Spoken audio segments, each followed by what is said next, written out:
जय माता दी दोस्तों। आज के दिन श्री कृष्ण जन्माष्टमी की कथा सुनने से घर परिवार में सुख शांति सुख समृद्धि बनी रहती है। आपका परिवार बाहरी बुरी शक्तियों से सुरक्षित रहता है। आइए सुनते हैं श्री कृष्ण जन्माष्टमी की व्रत कथा। द्वापर युग में राजा भोजवंशी उग्रसेन का मथुरा में शासन हुआ करता था। वे बड़े ही दयावान राजा थे और प्रजा भी उनका बहुत ही आदर करती थी, लेकिन उनका पुत्र बहुत ही अत्याचारी था और प्रजा को आए दिन बहुत ही कष्ट देता था। जब राजा उग्रसेन को इस बात का पता चला तो उन्होंने कंस को बहुत समझाया, लेकिन कंस ने उनकी एक बात नहीं मानी और एक दिन पिता का विरोध करके उनका सिंहासन छीन लिया, खुद गद्दी पर बैठ गया और स्वयं मथुरा का राजा बन गया। कंस की एक बहन थी देवकी, जिसका विवाह वासुदेव नामक यदुवंशी सरदार से हुआ था। कंस अपनी बहन देवकी को बहुत मानता था, साथ ही दोनों भाई बहन में बहुत प्यार और अपनापन था। एक दिन कंस अपनी बहन देवकी को ससुराल पहुंचाने जा रहा था तो आकाशवाणी हुई, हे कंस, जिस बहन को तू बड़ी प्रेम से ले जा रहा है, इसी की गर्भ से उत्पन्न 8वां बालक तेरा वध करेगा। ये बात सुनकर कंस ने देवकी को मारने का प्रयास किया, लेकिन वासुदेव ने कंस से विनती किया और कहा कि देवकी के गर्भ में जो संतान होगी वो मैं तुम्हें दे दूंगा, उसका वध कर देना, पर देवकी को छोड़ दो। कंस ने वासुदेव की बात मान ली, लेकिन उसने वासुदेव और देवकी को कारागार में बंद कर दिया।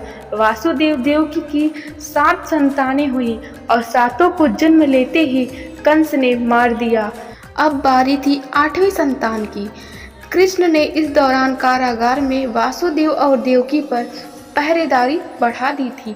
वहीं देवकी के साथ नंद की पत्नी यशोदा, उनको भी संतान होने वाला था। महामाया ने देवकी और वासुदेव के ऊपर अत्याचार होते देखकर 8वें संतान की रक्षा का उपाय रचा। जिस समय देवकी को पुत्र हुआ, उसी समय संयोग से यशोदा के गर्भ से एक कन्या का जन्म हुआ, जो कुछ नहीं सिर्फ माया थी। जिस कारागार में देवकी और वासुदेव जी बंद थे, उसमें भगवान विष्णु प्रकट हुए।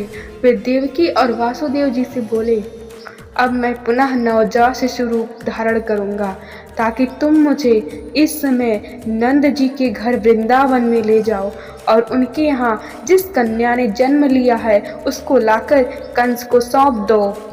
वासुदेव जी बोले, प्रभु, इतने पहरेदारी में मैं बाहर कैसे जाऊंगा? भगवान बोले, तुम चिंता मत करो, जाते हुए पहरेदार सो जाएंगे, कारागृह के दरवाजे अपने आप खुल जाएंगे और यमुना नदी पार करने की राह खुद दे देंगी। तुम आराम से वृंदावन नंद जी के घर पहुंच जाओगे। भगवान की बात सुनते ही वासुदेव जी ने कृष्ण जी को सूप में रखा और लेकर निकले। कारागार के सभी दरवाजे खुल गए।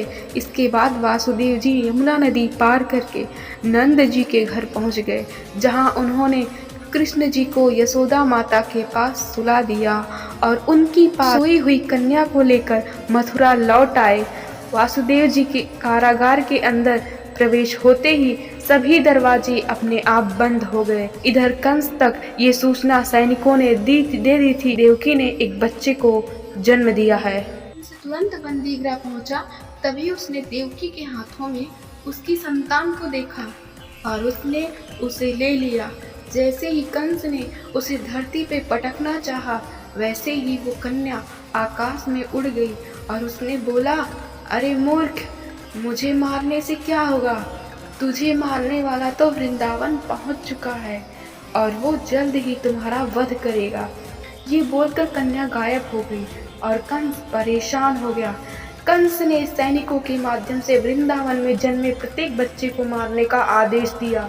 तत्पश्चात सैनिकों ने बताया, नंद बाबा के यहाँ एक दिव्य बालक का जन्म हुआ है। कंस ने उस बालक को मारने के लिए कई प्रकार के राक्षस एवं शक्तियों का प्रयोग किया, लेकिन हर बार वो असफल रहा।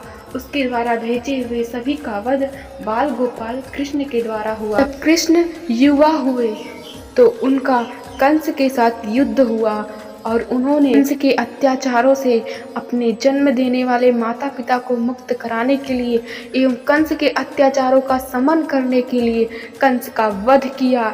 इसी के साथ श्री कृष्ण जन्माष्टमी की कथा भी पूरी हुई। अगर आप सभी को ये कथा पसंद आई है तो प्लीज़ वीडियो को लाइक करें, चैनल को सब्सक्राइब करें। धन्यवाद। जय श्री कृष्णा।